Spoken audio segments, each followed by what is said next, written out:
In tech news this week, American semiconductor company Broadcom appears to have landed a $10 billion deal with OpenAI to manufacture AI chips, following previous Broadcom customers, Google, Meta, and TikTok's ByteDance. Now, just to be clear, Broadcom doesn't announce the identity of these big customers publicly, but Jeff, there are only so many domestic clients that would be looking for $10 billion of its AI chips. So analysts are saying, and they're pretty confident about this assessment, and this news has also been reported by Reuters and many others. Yeah, and it's hard not to see this as yet another move to placate President Trump's demands on the tech industry by onshoring more of that kind of production.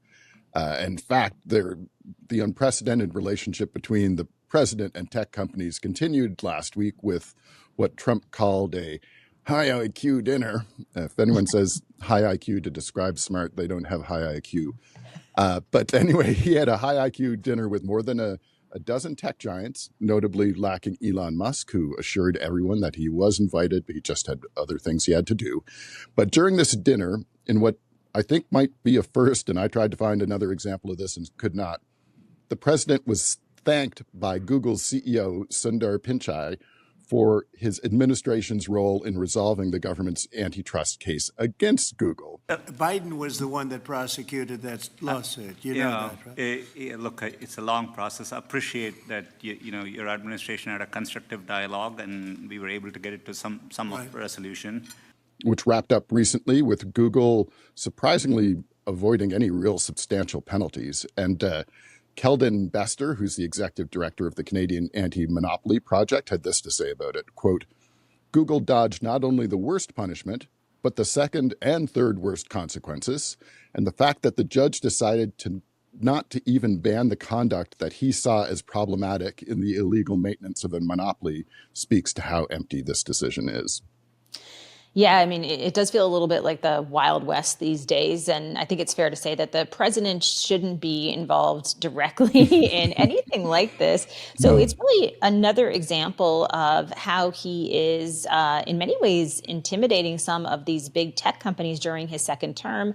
That's also not stopping the White House from doing important things, and I'm being sarcastic here, like updating their LinkedIn profile picture to Trump's headshot. When it was pointed out how unusual this move was, which basically puts Trump's face under the experience section of anyone who has ever worked at the White House. On X, formerly known as Twitter, Stephen Chung, the assistant to the president and White House director of communications, replied to someone who was skeptical about this move that, and I quote here, "That's the whole point, dummy, troll," and basically trying to troll his fellow citizens. Isn't that lovely? Yeah, the fact that the White House is spending its time trolling people on social media says a lot about how unfit for duty this administration is. Thankfully, though, at least some politicians are finally finding some backbone to stand up to the damage being done by big tech under this president. For instance, Republican Senator Josh Hawley recently spoke about this at the National Conservatism Conference, saying that AI, and I quote, AI is fulfilling transhumanist goals, whatever its boosters may personally believe, and if it proceeds in this way undirected, if it proceeds in this manner unchecked, the tech barons, already the most powerful people on the planet, will be more powerful than ever, end quote. And I think that's a message, or I hope that's a message politicians of all stripes should be able to get behind. Yeah, absolutely. And we should also note that this is the same senator who launched a probe into Meta's chatbots' romantic and sensual conversations with minors, which we did report on a previous episode. And just one more quote before we go on, since it's very much what we talk about, which is unfortunately pretty much almost every week. Hawley also said, we must add sensible guardrails to the emergent AI economy and hold concentrated economic power to account. Amen to that. All the power to him in that goal, I'd say. But let's move on to something a little bit lighter. This is Mark Zuckerberg's lawsuit against Mark Zuckerberg. Can you explain that for us, Amber? Yeah, absolutely. I had to read this story a couple of times because it is so bizarre. Now, apparently, there's a bankruptcy lawyer from Indiana named Mark Zuckerberg who uses Facebook for ads, but he had his page repeatedly disabled because the robots at Meta kept thinking that he was trying to impersonate their CEO. In fact, the lawyer had spent more than $11,000 US to advertise on Meta's platforms. That's a significant amount of money, which he still has to pay, even though Meta has disabled his account. And to our point last week when we were discussing stories like this, it is almost impossible to deal with anything that's happening within the Meta ecosystem, especially when it comes to advertising, especially when you want to be able to get through to human support. I am not even convinced, Jeff, that there are humans who work at Meta anymore. I feel I like agree. Yeah. I don't know what they are doing, but maybe they are wearing their Ray-Ban Meta glasses and in a whole other universe.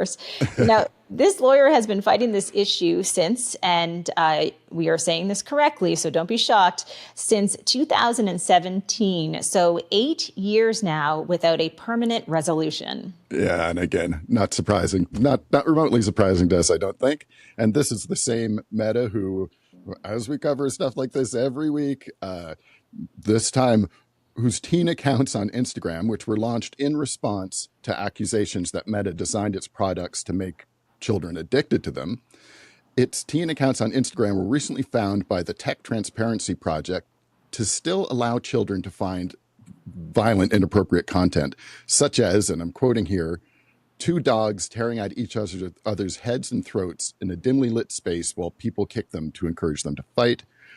There are other examples of like schoolyard fights that are being distributed, and lots more content that is just not appropriate for young people. Frankly, probably not appropriate for anyone. But as you might imagine, Meta's response, as unaccountable as always, was that teen accounts were, and again I quote, broadly working as intended, though search results may vary based on the specific queries. And then they noted that, sure, some teen content saw, quote, some teen accounts would see some violating content, and we removed it. It's just unbelievable and really isn't good enough. We need to do better in all of these spaces. And I think it's just clear once again that most of these tech companies see keeping our kids safe as something that is really unimportant. Now, I recommend that everybody watches Jeff's The Other Mac segment from last week. You're getting a lot of comments on this, Jeff, which is all about OpenAI's role in the heartbreaking suicide of a 16-year-old boy. It is such a sad story, and a lot to discuss on that front. So you did a really great job on that segment. Now, let's change gears a little bit and head from the technology world over to science, Jeff. Excellent. And I think this is a pretty cool story. And I don't know why I'd never thought of this, but a global expedition involving more than a dozen different countries is now underway drilling for fresh water, but you'll never guess where they're drilling for it, underneath the ocean. So there are apparently underwater aquifers that could hold the solution for basically all of humanity's increasing shortage of fresh water. And the UN says the demand for fresh water will exceed the supply of fresh water by 40% in just 5 years. So that is a very short time frame, and frankly, kind of terrifying.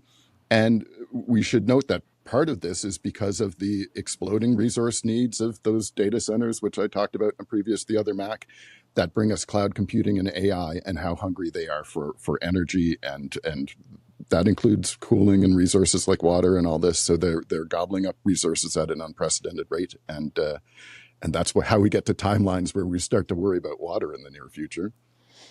This is absolutely terrifying. And it's important to note as well that more than a quarter of the world's population doesn't have access to safe drinking water.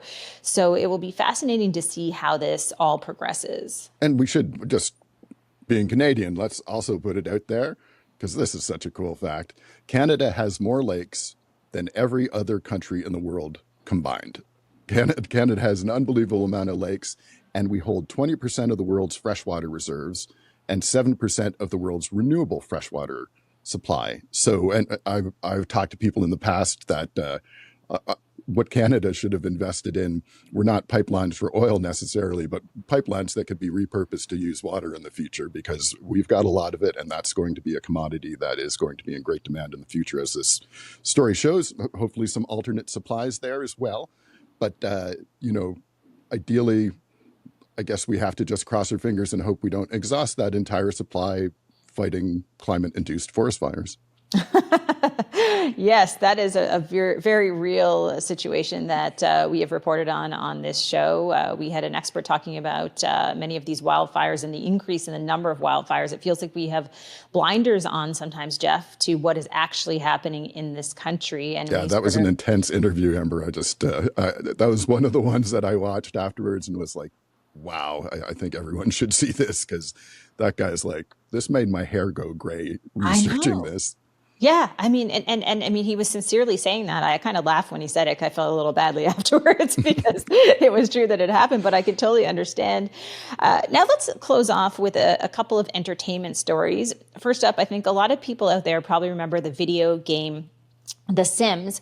Well, it's still kicking, with The Sims 4 recently adding to the adventure with what seems to be a Love Island reality TV show inspired dating competition retreat, all complete with a hot tub? Yeah, it is very strange. It's come a long way from SimCity, the original one, and obviously The Sims were pretty exciting kind of gaming when it came out, and very unique, but now it has evolved just like the rest of our entertainment.